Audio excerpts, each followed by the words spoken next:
давоми 24 соат 63 нафар сокинон ба нуқтаи осебшиносии шаҳри Хуҷанд муроҷиат намуданд. натиҷаи ташхиси 21 нафар хуб набаромадааст, яъне ин гурӯҳ даст ва пои худро шикастанд. дар ин бора ҷамшед Абдуллоев, мудири нуқтаи осебшиносии маркази саломатии рақами якуми шаҳри Хуҷанд ба мо хабар дод. рӯзи гузаштаи сани 28 декабр бинобар боридани барф ва сард шудани ҳарорати ҳаво роҳҳо ях баста мушкилоти роҳ гаштани одамон ва нақлиётҳоро ба вуҷуд овард. از یک طرف خورسندی آور که برف بارید، از دیگر طرف که از طرفی همچون طبیب میگویم که برای آدم هایی که به بیرون بیهوده برآمده آسیب میگیرند این خطرناک منفی می باشد.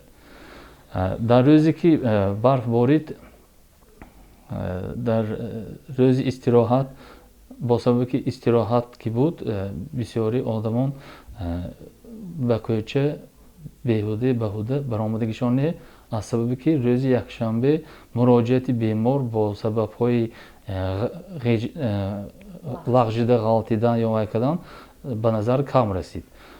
روز 28 دکبر وقتی که برفباری کمتر شد،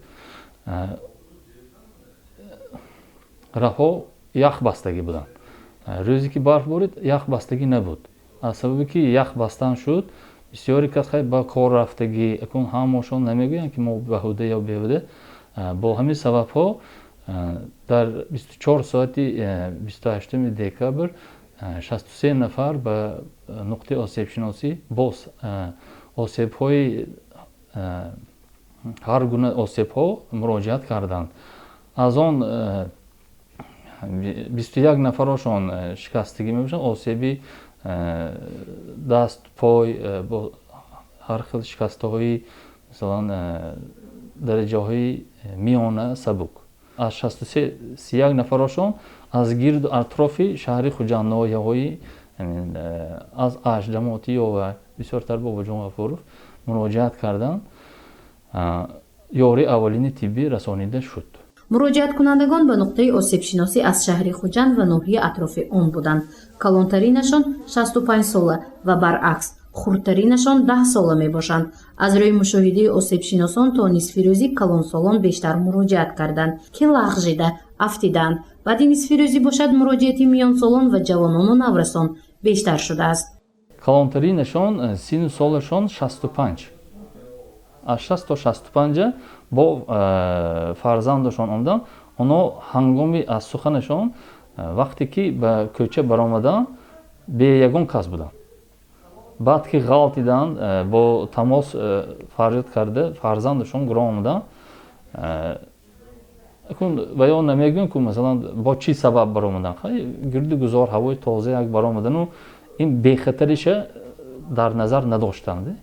با آسیب های هر خیل اکن اونجا برای تقسیمات کنید اگر 20%ش آسیبی وای تزه وزنین تر چخی وزنین تر اکن با تزه لط خوردگی شکستگی وای.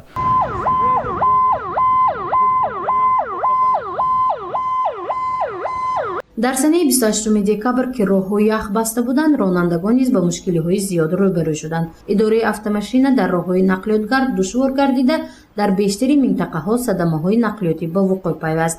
ин садамаҳо дар кӯчаҳои шаҳри Хуҷанд низ ба чашм расид.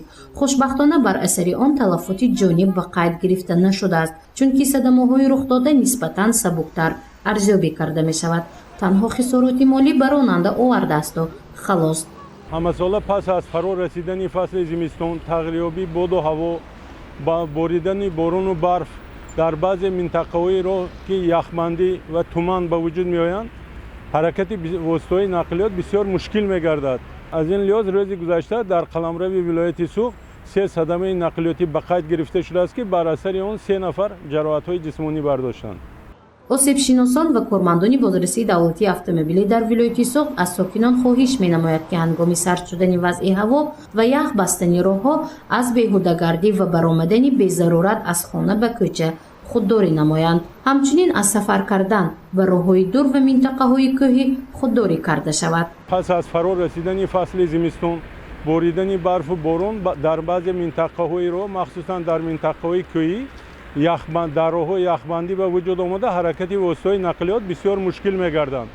аз ин лиҳоз аз ронандагони воситаҳои нақлиёт эҳтиромона хоҳиш мекардам ки ҳангоми нишастан сари чамбараки воситаҳои нақлиёт бисёр эҳтиёткор буда суръати ҳаракати воситаи нақлиётро аз меъёри муқарраршуда зиёд накунанд ва ба қоидаҳои ҳаракат дар роҳ қатъиян риоя намоянд, ҳаёти худ ва атрофиёнро зери хатар нагузоранд.